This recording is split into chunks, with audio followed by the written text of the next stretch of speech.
Yo, what is up guys, Blade here back with a new video, and today we're going to be doing a tutorial on how to create your own Bukkit slash Spigot server on Minecraft. So I've done a video on this in the past, but obviously all these videos are slowly becoming outdated because getting a lot of comments saying that, oh, this video is outdated, doesn't work for this version anymore. So I'm like, alright, let's go ahead and do some updates on these videos. This will be broken down into parts, and I'll timestamp all the parts of the video in the description. Alright, so the first part of the video, we're just going to go ahead and install the stuff that we need and do some background stuff that we'll just need to do before we get to actually run our server. So what you want to do is go and go to your browser, and you want to go to this Java link, which will be down below in the description. And you're pretty familiar with this if you have seen my other tutorials. I include some Java links over here that you'll need to some programs that you need to install. So go ahead and update your Java to the latest version. Go ahead and download Java Runtime Environment. It is highly recommend that you do so. To download this, basically there's two versions: Windows x86, which is 32-bit users, and the x64. And to find out what architecture your computer is, simply what you want to do is go ahead and open up any kind of folder. Open up this folder here. You should see an icon. This is this PC. On the top, you want to click on Computer on this tab and click on System Properties, just like that. And this should bring up your system properties. And right here it says System Type. I have a 64-bit operating system. And also do make sure you note down how much RAM you have, because you're going to need at least 2 gigs of RAM to run a server, but 4 gigs is recommended though. So if you have less than 4 gigs, you can still run it, but just do know you won't be able to play with a lot of people. But anyways, so once you have found out your architecture, just go ahead and download the appropriate version. So I would just download this one if you have a 64-bit, and you just download this one if you have a 32-bit. Alright, so after that, I would also recommend you install jarfix. This fixes up any problem with opening the actual jar files itself. So you can go to the site and click on download and go ahead and install that as well. Anyways, after that, we're going to make our way to this document right here, which includes all the versions for my Craft Bukkit and slash Spigot pre-made server. So basically this is all the links. So if you want for version 1.10.2, let's say, you can just click on that link and download the pre-made server for that. But obviously we're going to be sticking with the latest one here, and just do note that I'll be updating this regularly every day or every week whenever a new version is released. Anyways, we're going to go and go to 1.12.1 since that is the latest, and we're going to click on the link over here. And once you clicked on the link, it should take you to this site. It is Dropbox. This is where I upload my files, and this is where you can just download them. And once you click on this, you might have a little pop-up. Just hit X on that sign up thing, and then what you want to do is click on download, then click on direct download, and go ahead and save this to your desktop like so, or whatever you want. And it is a zip file, but you will not need WinRAR. If you do have WinRAR, that's fine. You can extract it with that as well, but if you don't have WinRAR, that's fine as well. You don't need WinRAR to extract this. So here is the file. We're not going to be messing with it right now, but we're going to be what we're going to do right now is just extract it. So you can double click on it, and then it should open up a WinRAR file if you have WinRAR installed, and just extract it out like so. If you don't have WinRAR installed, it'll be a zip folder. You just double click on it and do the same thing as I did, just drag it out. Alright, so after you have done that, what we're going to need to do is make our way to the Windows Firewall settings. So we're going to go to search and type in Windows Firewall, and click on Windows Firewall like so. Then we're going to click on Advanced Settings right here, and what we're going to do is go ahead and go to Inbound Rules, and what we're going to do is go ahead and allow Minecraft's server port, which is 25565. We're going to allow it through our Windows Firewall, so it doesn't give us any problem when connecting other people. So what we're going to do is click on New Rule, go and hit Port, hit Next, and you want to make sure it's on TCP. And what we're going to do is we're going to click on 25565, right? And we're going to click on Next. We're going to allow the connection. We're going to hit Next, make sure everything's checked. We're going to hit Next. We're going to name this Minecraft server, right? We're going to hit Finish. Now we're going to do that again. We're going to hit New Rule. I'm going to hit Port. I'm going to go to, this time, UDP. We're going to type in the same port, 25565, right? And we're going to allow the connection. All connection, and we're gonna name this Minecraft server.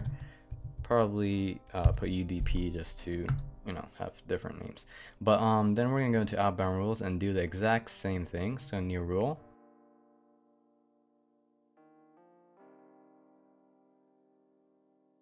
Alright, after you've gotten that done and you see that it has a green check mark on both inbound and outbound rules, you're pretty much good to go with this. Alternatively, you can shut down your whole Windows firewall, but that is not recommended. I did recommend that in my older video, but do not do that. That is not safe. But anyways, so after we're done with that, we can just click on X and go ahead and exit out of that like so. And then what we're gonna do is download a program called Notepad++. So this is basically a text editor, but it's a more advanced text editor, usually for coding and programming and opening up files and scripts and stuff like that. So basically I'll include this link in the description below, but you just go and go to the download page.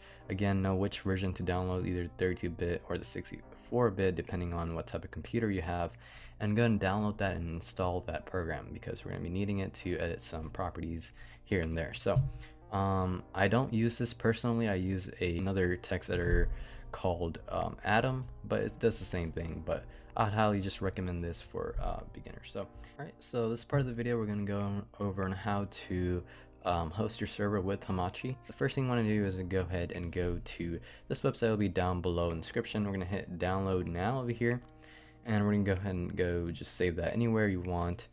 And this is the installation file, so we're going to just go ahead and install Hamachi like so, and it should open up. You want to go through the setup. I'm just going to speed through the setup here.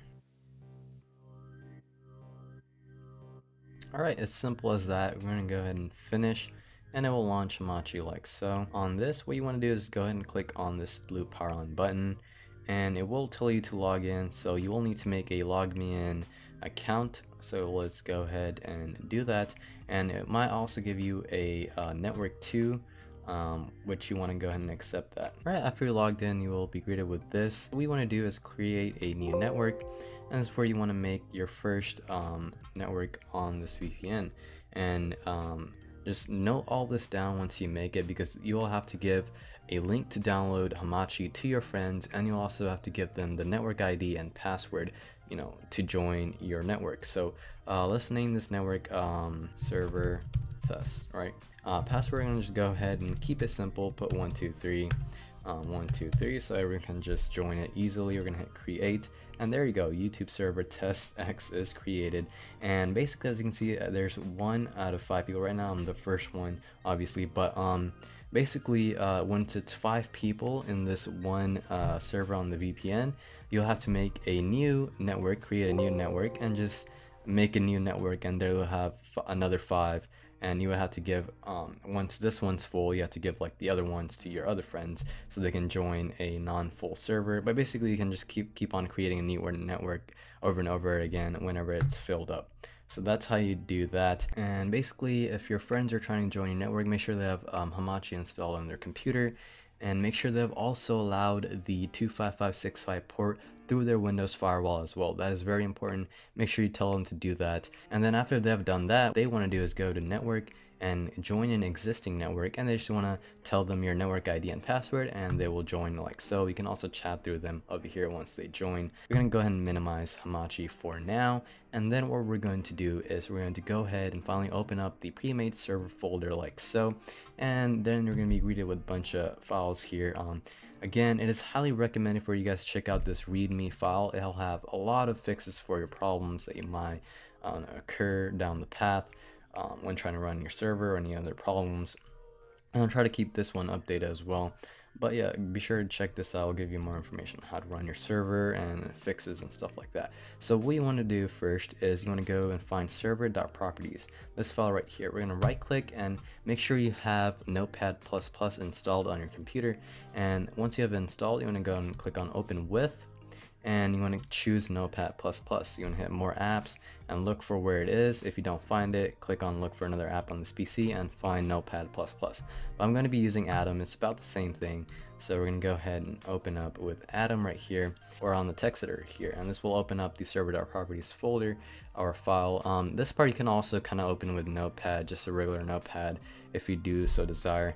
But anyways, you can over here you can edit some options for your server, but basically we're going to be putting our attention to the server IP, which is right here. And since we're using Hamachi, but we're going to go ahead and open up Hamachi, and this is the Hamachi IP that you want to note down. So right here, so what you want to do is right click on that and copy IPv4 address. Don't copy the IPv6 address, but the IPv4, and we're going to minimize that. We're going to go ahead and paste that next to server IP. What you want to do is you can edit the other stuff. You can enable hardcore mode, you can do whitelist, you can allocate your resource pack, you can disable PvP or choose the difficulty of the game mode and all that stuff. You can also mess with the allowed players. Let's set that down to 10. So what we want to do next is right here, it says server name. You can just highlight that right there and change your name, change that to whatever you want. Let's put xSplayd server. This is the little text that shows up on the menu screen of Minecraft. So we're gonna go ahead and go to file and save that, right? And we can just go ahead and exit out of that like so.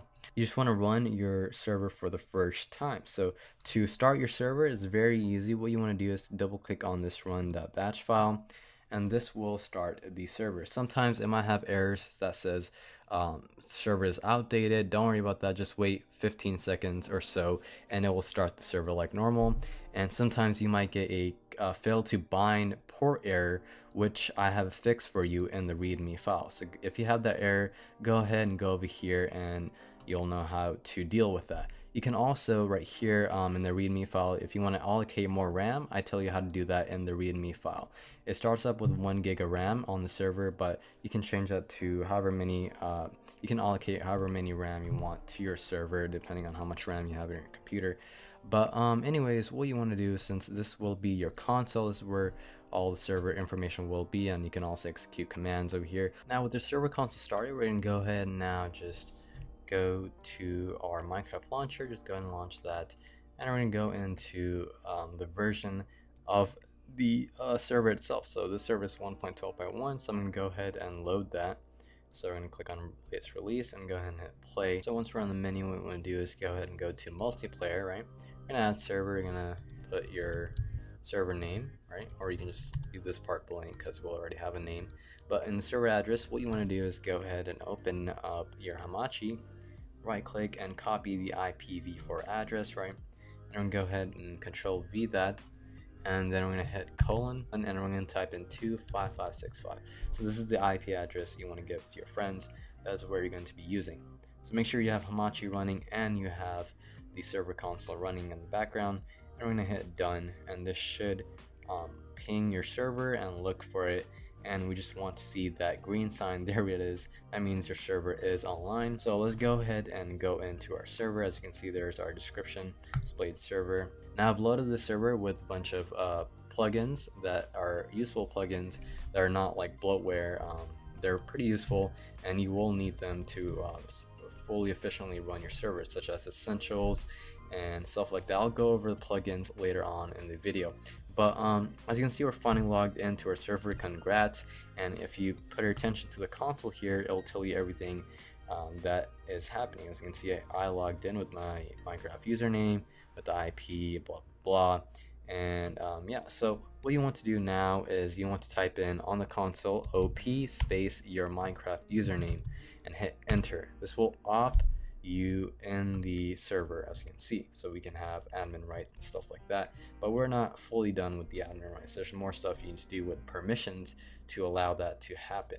So we're gonna go ahead and just disconnect, and we're just gonna go ahead and minimize this for now. As you can see, this is left the game. So what you now want to do is go ahead and stop the server. To stop your server, what you're gonna do is just type in stop and hit enter, and this will stop your server. Do not just click on the X and close out your server. That will cause problems. So always use stop. And as you can see right here, it says press any key to exit, and we just exited. Alright, so we're gonna go back to our Premade server folder, and once we're in here, what you want to do is you want to go to plugins, then you want to go to permissions X. That's the permission plugin that I've installed pre-installed for you guys. But anyways, you want to go to permissions X. So what you want to do is click on permissions X and just open it with Notepad++. So you have to open this with Notepad++. If you open it with just normal Notepad, it will look all jumbled. So let's go ahead and just open this. So what you want to do is, it should look something like this, right? And since we have logged into our server for the first time, we're done with that. So what you want to do is go all the way to the bottom of this, all of these YML coding here, and where it says right here users, all right, and it says Minecraft name here, you just want to highlight that and type in your Minecraft username, cap sensitive. So just type in that and make sure on the group it says -owner, it should already say that, and where it says options name, it says Minecraft names, type in your Minecraft username again, like so, and there you go. And that's pretty much all you have to do. Now you have full rights, admin rights to your server. You can execute any command that you want in game as well. So basically this is the permissions section of your server. So this is where you want to edit all your groups. So if you want to make someone a member, I have a member group for you. If you want to make someone a VIP, I have a VIP group for you. And to do that, basically all you got to do is copy this section right here, all this right here. So highlight from users and down to name your Minecraft username, hit Control-C to copy, and we're going to go ahead and hit enter, then backspace 2 times, and then hit Control-V to paste. And basically once you have done that, you have created another user. So say you want to make a friend whose Minecraft username is derp, so we're gonna change that to derp, and we're going to go ahead and change that to derp as well. And you want to make him a you want to give him a group, and you want to make him, let's see, what ranks do I have here? Let's make him a VIP member, right? So what you want to do is just go ahead and type in donator. If you want to make him a member, actually member is by default, so there's no reason to do make him a member, but basically let's leave him at donator, which will make him have the VIP tag and all the VIP commands. So that's how you would do that if you want to add someone to a group. So let's go ahead and erase that because we don't actually have that user. We're gonna go ahead and file and save this. I've included a link in the readme file if you want to get more in depth with this permissions, right? Is you want to go ahead and test to see if you actually got the owner group tag. So basically just log back into your server. So again, run your batch file, which will start the server. That means we can go in, have the owner tag. There we go. As you can see, I do have the owner tag and the permissions worked. So that's how you can just test that really quick. You can also type in /help over here, and it'll give you a bunch of commands you can execute on your server, as well as if you go over here on the console and type in the question mark, hit enter, it'll give you every server command that you can execute. I'll also include some other links down below in the description for you to look at, give all the commands, stuff like that. There also probably will be links on how to change like server colors and all that. I'll include all that in the description. Alright, and I'm pretty much almost nearing the end of this tutorial, but basically the last part I want to cover is plugins. So what you want to do is just go back to your server folder here, and you want to go to plugins, and then in here you want to if you ever want to get rid of a plugin that I already have, or just you want to plugin that you install later on and you get rid of it, what you do is just click on it and delete the folder and the jar associated with that plugin. So now what if you want to install a plugin? So what you do is just go ahead and go to this plugin website, which I'll link include in the description below. And once you're here, you want to go ahead and go to a plugin that you want, and you want to go ahead and download that plugin that you want. So be sure it's fairly updated. Usually plugins that are made for 1.11, 1.10, they'll work on the latest version, but not all of them. So some will work, some will won't, and you just got to test them out. So let's just see if this works. We're gonna go ahead and click on this download file button here, and it should be a .jar file. So you want to go ahead and save this to your Premade server folder. So go ahead and open that up, go to plugins, and save it in your plugins folder in your Premade server folder, right? So we're gonna go ahead and save it like so, and there we have it over here, holographic display. To fully install it, you have to run your server. So go ahead and double click that, and this is where you can find out if that plugin will actually run on your server or not. So if it won't run, it will say, hey, this plugin will not run. It'll have an error on this console. As you can see, there is no error. It loaded just fine, so that means it will work. And there you go, you have your plugin installed on your server. And if you go and back into the plugins folder, it will make a folder for that plugin, as you can see right here. This contains config files and stuff like that that you can mess around with to you know, situate your server. So that's how you install plugin, and let's say remove plugins. And yeah, so that's pretty much about it. But that's basically about it. That's how you make your Spigot/Bukkit server. And I'll always keep the servers up to date, so you can always check the version history and get the latest ones from there, and they'll always be up. Yeah, so that's about it, guys. If it helped, leave a like. I know it's a long tutorial, but hopefully the timestamps helped. There's more. I'll include a server playlist down below in the description. You can check that out for more of my server videos if you want to maybe make a vanilla server or whatnot. And so yeah, leave a like if it helped, subscribe if you're new, and until then, guys, I'll be back with a new video.